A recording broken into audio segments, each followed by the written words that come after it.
हर किसी का कोई ना कोई बहाना होता है। हर किसी का कोई ना कोई रीजन होता है ऐसे ना लिखने का। लेकिन क्या ये रीजन और बहाना जस्टिफाइड है?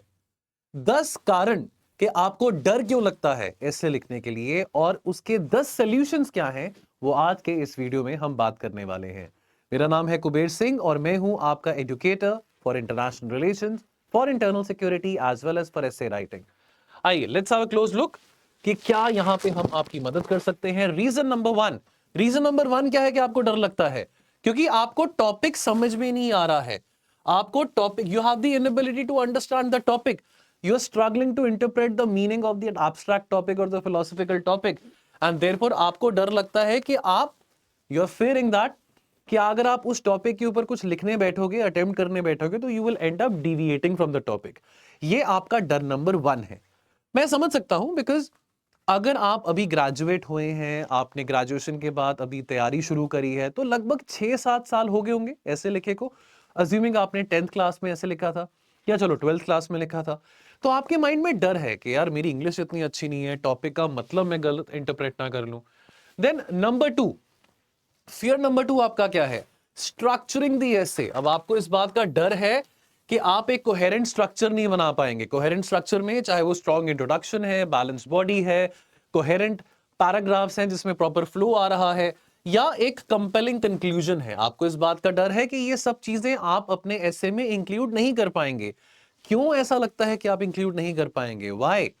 बिकॉज ये फेयर आपके ऊपर हावी होता रहेगा भाइयों बहनों, जब तक आप प्रैक्टिस नहीं करेंगे।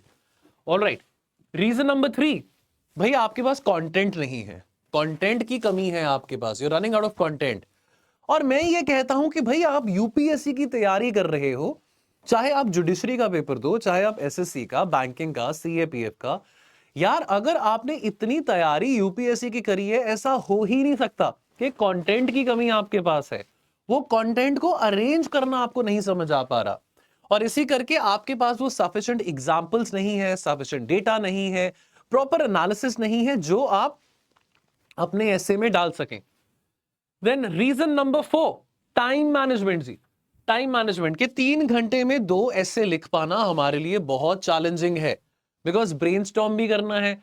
अब अगर मैं क्या कहता हूं, मैं ये कहता हूं कि आपको ना, जैसे कि 90 मिनट्स, ठीक है, 90 मिनट्स कितना होता है? 1.5 आवर। 90 मिनट्स का टाइम देना चाहिए एक एसे को लिखने में। अब वो एक एसे को लिखने में जो 90 मिनट्स मैं कहता हूं, that also includes 15 minute, 15 minutes of brainstorming as well.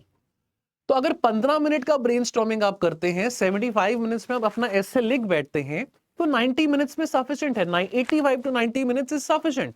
लेकिन हमारा ये स्ट्रगल है कि हम हाफ एन आवर, 40 मिनट्स तो ब्रेन स्टॉर्मिंग ही कर रहे हैं, एंड देयरफॉर हम अपना एक ऐसे मे बी 1 आवर में, 1 आवर से ज्यादा या 2 आवर्स में लिख रहे हैं।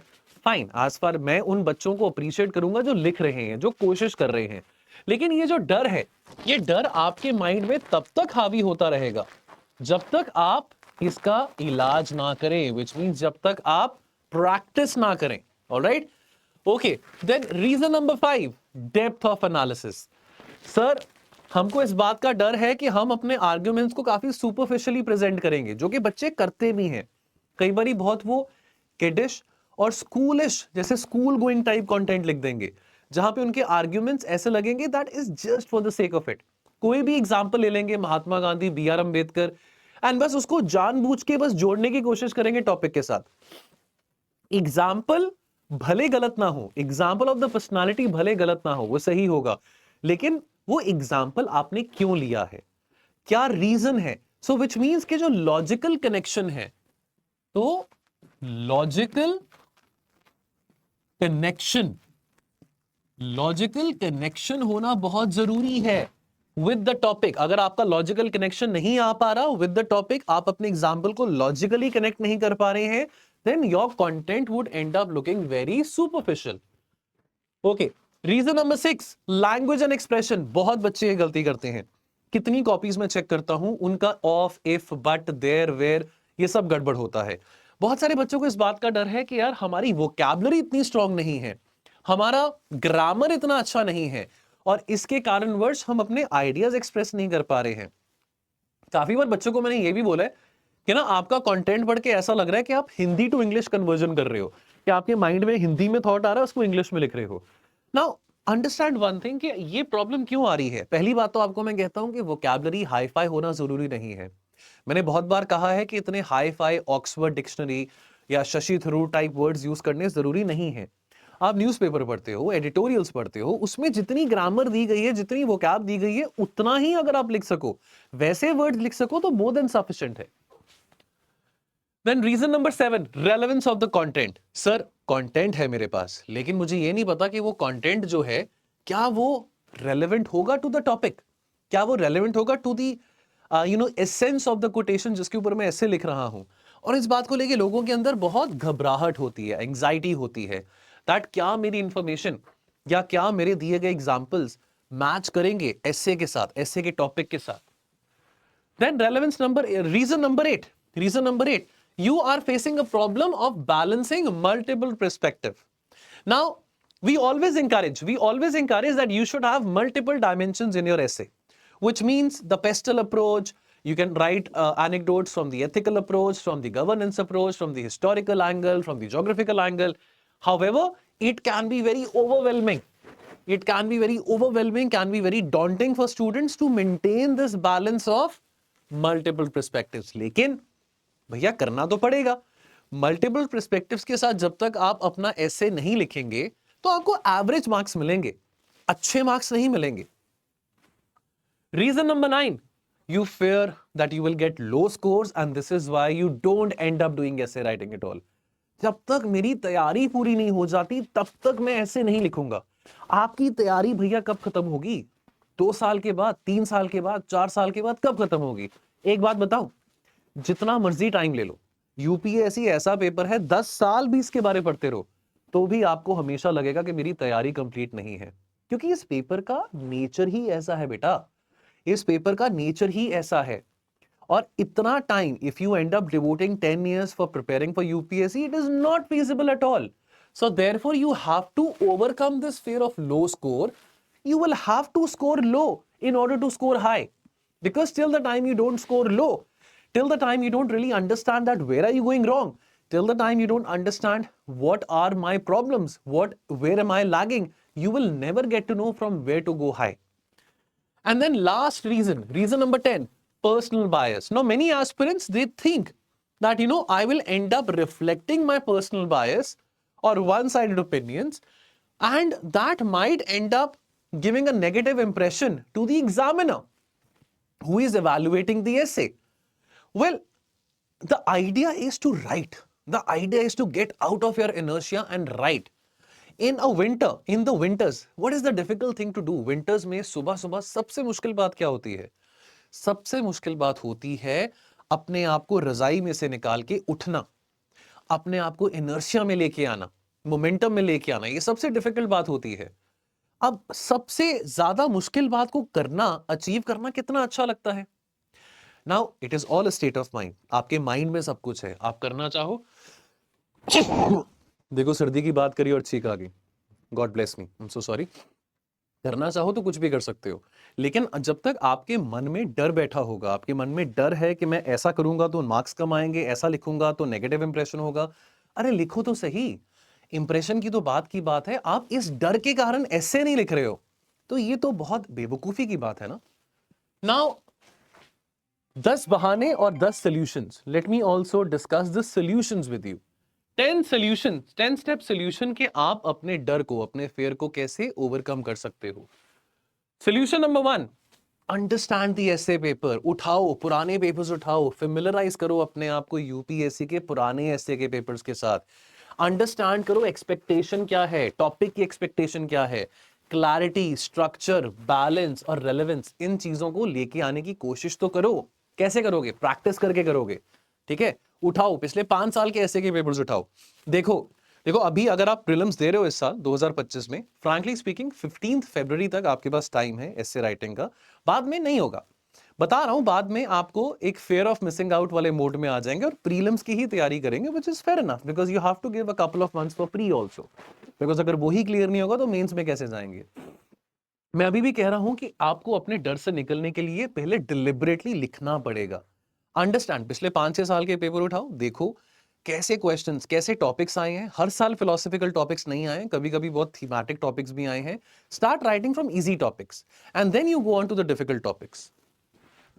नाउ सोल्यूशन नंबर 2, अपने बेसिक्स को स्ट्रेंथन करना बहुत जरूरी है, which means engage with the newspapers, engage with the newspapers, read editorials, read summaries of Yojana and Kurukshetra, try to read good books in your free time. Maybe रात को सोने से पहले इंस्टाग्राम, व्हाट्सएप ये सब चलाने से बेटर है हाफ एन आवर 40 मिनट्स कुछ बुक रीड कर लिया। Try to read, see the more you read, the essay का पेपर ऐसा है दैट बहुत सारे बच्चे पूछते हैं कि सर कोई एक बुक बता दो ऐसे राइटिंग के लिए। यार कोई लक्ष्मीकांत ऐसे के लिए नहीं बनी है।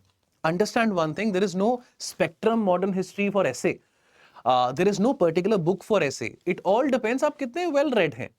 You might end up reading an article in the morning before giving the exam, and you might end up writing down that idea of the article in your essay paper. It is very spontaneous. So you have to be spontaneous, you have to be quick, you have to be smart, you have to be diligent, you have to be dedicated. So therefore, please be very, very thorough with your basics. Also try to build up your vocabulary. Now, when I say build up your vocabulary, when you're reading newspapers, when you're reading magazines, or when you're reading some book, try to understand, learn some new phrases. Try to learn some new idioms, जिसको मुहावरे कहते हैं. Try to learn some new vocabulary. Not a very high-fi vocabulary, but any which ways, आज के time पे आपके पास phone है, आप गूगल पे वो वर्ड डालेंगे उसका मीनिंग आ जाता है. स्मार्टफोन्स का टाइम है. ऐसा तो है नहीं कि आपको डिक्शनरी फिजिकल कॉपी उठानी पड़ेगी उसका मतलब चेक करने के लिए. पहले तो ऐसे ही होता था. But you know, you can always pick up a new word. Try to incorporate that. Make a copy जहां पे आपने वो नए words डाले हुए हैं, या मे बी डिजिटली आप कहीं पे वो लिख लीजिए अपने आईपैड पे. आप लिख सकते हैं, आप एक फोल्डर बना सकते हैं जहां पे आपने वो वर्ड्स लिखे हैं, which you can incorporate. Work on the grammar. Nobody else will work on the grammar. Please don't expect that any teacher will end up working on the grammar. वो आपको खुद ही करना पड़ेगा. A teacher like me, I can point out कि भाई आपका grammar गलत है. I mean, your sentence formation is not good. Your structure of the sentence formation is not good. But ultimately, it is you who has to really work upon the grammar part. How do you do that? You do that by practice. That is fine. आपने English ज्यादा नहीं पढ़ी school time में, that is perfectly fine. That doesn't mean, that doesn't be little you कि आपके ऐसे में marks नहीं आ सकते हैं. बट अब कुछ चीजों में डेलिब्रेशन खुद ही डालना पड़ेगा, बिकॉज जिस एग्जाम की आप तैयारी कर रहे हैं, this is highly competitive. Solution number 3, practice regularly. Now try writing one essay at least once a week. So अभी देखिए जनवरी शुरू हुआ है. अब जो बच्चे 2026 में अपना अटेम्प्ट देना चाहते हैं बट अभी से वो तैयारी कर रहे हैं, वीडियो देख रहे हैं, उन बच्चों को मैं कहना चाहूंगा एक कॉपी बनाओ, एक ऐसे वंस अ वीक जरूर लिखो. अभी जो बच्चे प्रीलिम्स भी दे रहे हैं, अभी भी कुछ नहीं बिगड़ा. अभी भी प्रीलिम्स तक का टाइम है. फरवरी एंड तक या 15 फरवरी तक भी आप चाहें तो हफ्ते में एक ऐसे लिख सकते हैं. You can still write 4 to 5 good essays in the next 5 to 6 weeks. So try to utilize that time. ठीक है, try to come out of your inertia and then you can do some alteration. Maybe आपने एक ऐसे philosophical base पे लिख दिया हफ्ते में एक दिन, अगली बार आपने thematic पे लिख दिया. थोड़ा alteration करते रहे, same topic पे नहीं लिखते रहे, alteration करते रहे. And then time yourself. Put the clock in front of you. Try to see, try to notice, try to observe that if you're able to write one essay paper along with your brainstorming and rough work within a period of 90 minutes. लिखा जाता है. It's not very difficult. I'm telling you. Solution number 4, focus on the structure. Please do not deviate from the structure. Try to be very coherent in your structure. Use clear-cut introduction. Have a very stable, balanced body with multiple perspectives and dimensions. Have a very balanced and a constructive conclusion. Your conclusion should always be very solution-oriented. Your conclusion should always leave an imprint in the mind of the examiner.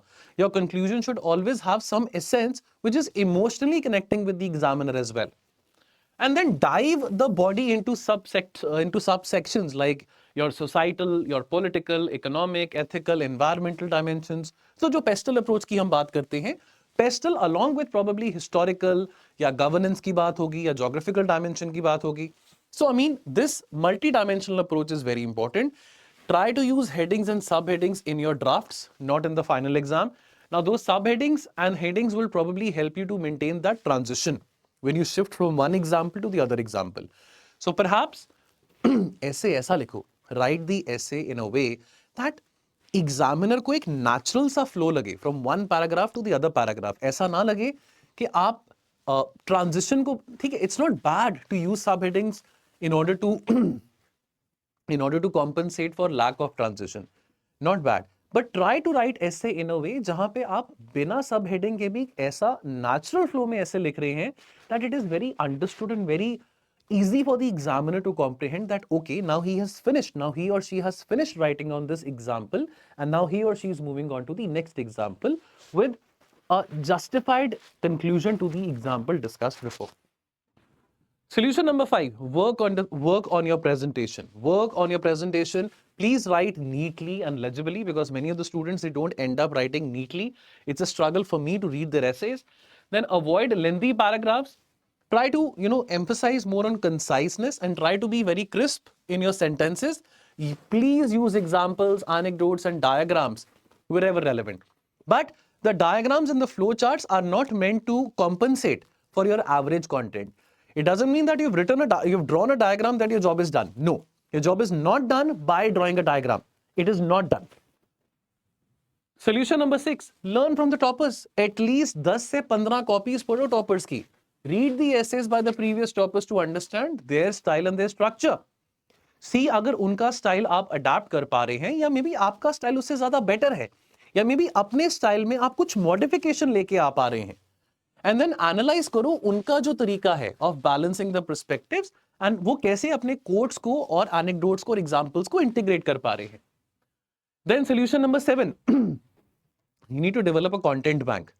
Make sure that you have a repository of quotes, of anecdotes, of examples, of data, of reports, of publications, of important current affairs. So you need to make that repository of this data so that you can reproduce this data when you're writing the essay. This will end up creating a thorough impact as well. And this will also cater to the demand of the depth of analysis which is required while writing an essay. Solution number 8, improve your analytical ability. Try to be more analytical, break down the topics into various dimensions and think very critically. Think very critically. Practice framing counter arguments. Very, very important. Try to have some counter arguments in your essay. You may take a stand in favor of the topic, but then try to also include at least 2 to 3 counter arguments as well, so that the examiner also gets to know the other side of the quote and the other side of the essence of the quote. And the examiner is also impressed by your analytical ability, that no, he or she, the student, is seeing both the sides. He or she is trying to weigh in the pros and cons of both the sides. Seek feedback. Solution number 9, please seek feedback. Here it is when you need a mentor, probably a mentor or probably somebody senior in your friend circle जिसने means दिए हैं, जिसको थोड़ा ज़्यादा experience है. Mentorship is very important. Evaluation is very important, because till the time you don't get to know कि आपके essays कैसे लिखे गए हैं, आपने कहाँ पे आप stand करते हैं, कितना आपने essay अपना अच्छा लिखा है, बुरा लिखा है, तब तक आपको नहीं पता लगेगा आगे बढ़ने के लिए. So actively try करो अपने feedback पे काम करने के लिए, ठीक है? Get enrolled into some mentorship program, get enrolled into some evaluation program. Try to work upon these analytical skills. Try to work upon the feedback and see how you can go further ahead. And then of course adopt a positive mindset. This is मतलब ये तो जितनी बात कहें उतनी कम है, not only for essay but also for everything. Try to start small. आजकल हर किसी को ना बहुत इंस्टेंटली चीजें चाहिए. Everybody wants to do things very instantly. 2 minute में हो जाए, 3 मिनट में हो जाएगा. सर मुझे ना बस एक वीडियो बता दो, वो वीडियो मेरे को बता दो, वो वीडियो देख के मेरा सारा का सारा ऐसे कंप्लीट हो जाएगा. शॉर्टकट्स यार मेरे पास मत आओ. शॉर्टकट्स नहीं है, हार्डवर्क करना पड़ेगा. शॉर्टकट्स के लिए आपने कहीं आपको लगता है कि कोई शॉर्टकट होगा, शॉर्टकट से आप वो मास्टरी हासिल कर लोगे, you will get that expertise. ऐसा नहीं होता. Start small, focus on improving one essay at a time. Remind yourself that you don't have to take a burden of being very great. It's baby steps. Remind yourself that, it's not very important for you to be very great, very enormous. That, कि आप एकदम से पहला ऐसे लिखोगे, इतना burden नहीं लेना कि पहला ऐसे आपका awesome हो, flawless हो. नहीं. Understand one thing, that practice will naturally reduce your fear. It will reduce your fear. Avoid being perfectionist. Please focus more upon completion. Focus more upon practice. And therefore, if you only focus on practice and improvement, that is something which will make you steadily grow in your essay writing, and that will be reflected in your marks as well. So ये 10 solutions हैं, और दोस्तों अगर आप struggle कर रहे हैं अपने एसे राइटिंग के कोर्स में, एसे राइटिंग में, तो प्लीज जुड़ जाएं। ये बहुत कॉम्प्रिहेंसिव कोर्स है, नीव एसे फाउंडेशन कोर्स मेरे द्वारा डिजाइन किया गया है और this is available at the price of 7,000। और ये वैलिड कब तक है? ये वैलिड है सितंबर 2025, एंड ऑफ सितंबर 2025। तो आने वाले 9 महीनों के लिए ये कोर्स वैलिड है and at the price of 7,000, so that comes out to be roughly around about 700-750 rupees per month। और इस पे भी आपको एक्स्ट्रा डिस्काउंट मिल सकता है। टोल फ्री नंबर पे कॉल करके इस कोर्स के बारे में इंफॉर्मेशन जरूर लीजिए। इस कोर्स के फीचर्स यहाँ पे दिए गए हैं। अब इसमें एसे इवैल्यूएशन, एसे का content, video analysis of the essay and along with that the PYQs of essays, ये सभी इसमें मौजूद होंगे। सो दोस्तों अगर आप इच्छुक हैं अपने एसे के मार्क्स को मैक्सिमाइज करने के लिए, अपने एसे के स्कोर को और बढ़ाने के लिए, and if you really want to get that double digit, single digit rank and want to ensure to score high in essay, please do enroll in this program. I will wait for you and I'll see you very soon. YouTube पे हमारी मुलाकात होती ही रहेगी। Thank you so much. Take care of yourself.